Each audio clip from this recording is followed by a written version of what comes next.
Olá, meu nome é Gabriel Oliveira, eu sou aluno do curso de pós-graduação em Engenharia de Barragens de Rejeitos e hoje eu venho apresentar o trabalho referente à unidade 2 da disciplina de projeto de barragens de rejeitos, onde o tema proposto é sobre a ocorrência de liquefação.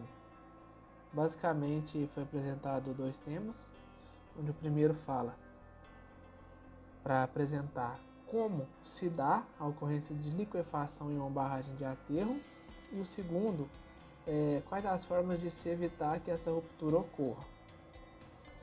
Eu vou fazer uma breve introdução, que eu acho mais interessante dessa forma, sobre os métodos aqui para a construção de uma barragem de rejeitos, onde existem 3 métodos de alteamento mais conhecidos que são apresentados tanto nessa disciplina quanto no decorrer desse curso já foi apresentado para a gente, que são os 3 métodos de alteamento: o alteamento a montante, o alteamento a jusante e o alteamento de linha de centro, onde de uma forma bem simplista, o alteamento a montante ele cresce, ele aumenta a altura dele para dentro da barragem, ou seja, para cima do rejeito. Então ele utiliza o rejeito ali na medida que ele for subindo como uma forma, uma espécie ali de fundação.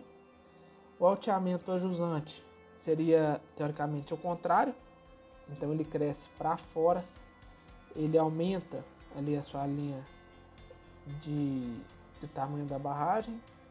Teoricamente esse é o método mais seguro. E existe o método de linha de centro, que seria como uma mescla dos dois aí. Ele não é exatamente alteamento a montante, não é exatamente alteamento a jusante, ou seja, ele estaria entre o meio dos dois aí.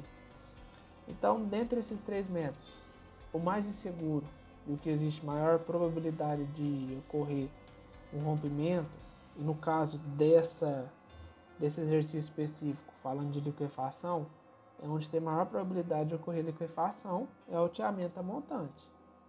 Então, como eu já mencionei aqui, esse alteamento ele é a montante. Ele inicia a partir de um dique de partida e após isso é iniciado o lançamento dos rejeitos.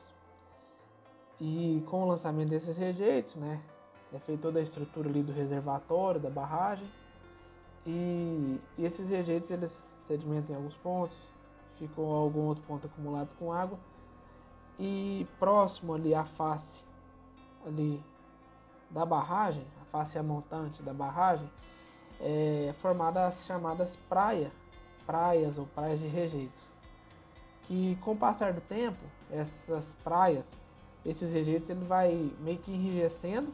Lógico que tem projetos para isso, para fazer esse processo.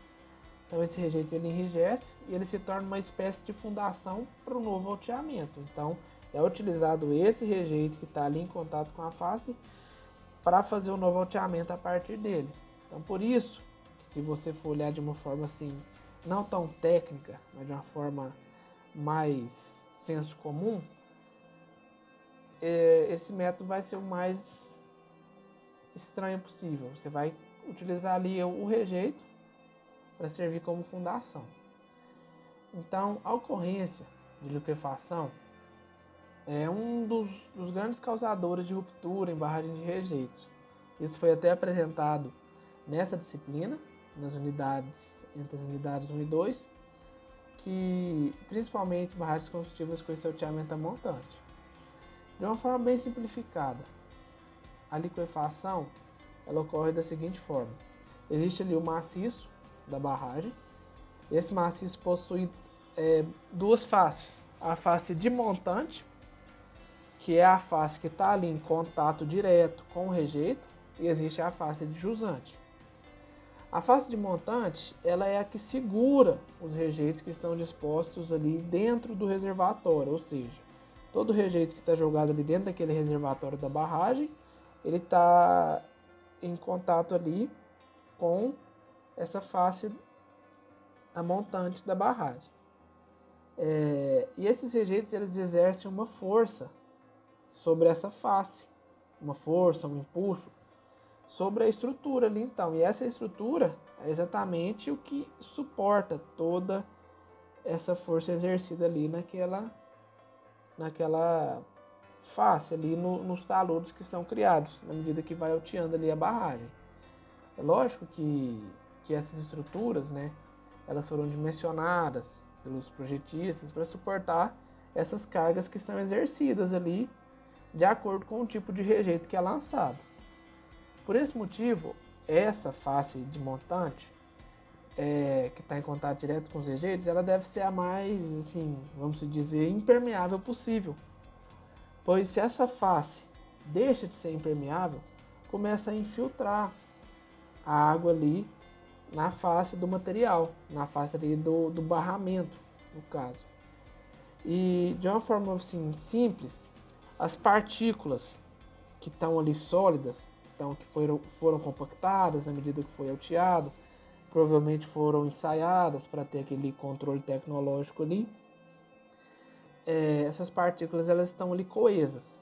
É lógico que o material existe entre eles, microscopicamente falando, espaços vazios, mesmo que pequeno, né? Mas ainda existe espaços vazios ali, mas o material está coeso. Com essa infiltração, a água começa a preencher, mesmo que pequena, esses vazios, ela começa a preencher, e com isso começa a perder essa coesão ali entre as partículas do material. Começa a perder a coesão, começa a perder a sua aderência. Então, fazendo com que a sua estrutura, a estrutura da barragem, comece a perder a sua função estrutural, que foi pré-dimensionada para isso. E isso pode ocorrer de forma gradual, até o ponto em que ocorre uma falha na estrutura, causando assim, então, um rompimento da barragem, um rompimento desordenado ali da barragem. Isso é uma forma mais resumida de explicar o processo, mas que é um grande risco e sempre deve ser levado em consideração quando é dimensionado e quando é executado as obras de barragens. Algumas barragens, onde eu posso até citar um exemplo pessoal, na barragem que eu trabalho atualmente, que é uma mineradora de nióbio, na cidade de Araxá, onde a barragem que eu estou trabalhando, ela está sendo alteada nesse momento, ela é construída com o método da jusante, e na sua face de montante, não só na face de montante, mas em todo o reservatório, todo o talude do reservatório, ela é impermeabilizada com a manta geossintética, conhecida também como a manta PAD. Isso aumenta o fator de segurança e faz com que impossibilite de infiltrar água nessa face ali montante, a face principal do barramento ali da estrutura. Existem outras formas também para evitar que ocorra esse processo de liquefação, que é através da utilização de mecanismos, de instrumentos.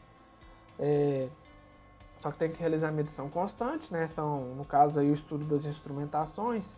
Existem vários aí, para vários tipos de usos, como piezômetro, instrumento de nível d'água, enfim. E todo esse aparato aí que serve, só que tem que ser medido, tem que ser controlado, para verificar se está ocorrendo alguma infiltração, se tem algum ponto ali que está crítico. E se tiver, tem que propor alguma medida urgentemente para que seja corrigido ou algum outro estudo, mas da forma mais rápida possível, se identificar que teve algum ponto ali que está com alguma fragilidade na estrutura da barragem. As duas tragédias mais recentes que tiveram rompimento de barragem aqui no Brasil, que foi a de Mariana, em 2015, e a de Brumadinho, em 2019, tiveram como pelo menos uma das causas, igual a de Mariana, por exemplo, foi apresentado mais de uma causa, mas dentre elas ocorreu o fenômeno de liquefação. E isso foi apontado nos laudos apresentados pelo Ministério Público, que foi divulgado aí a público, como sendo uma das causas desse rompimento da barragem. Então hoje, meu trabalho apresentado foi esse. Foi basicamente apresentar o que seria liquefação, de uma forma bem resumida. E formas de você conseguir reduzir ou identificar, até mesmo evitar que ocorra essa liquefação ali nas estruturas de barragens. Então, agradeço quem ficou até aqui. Desejo uma boa noite.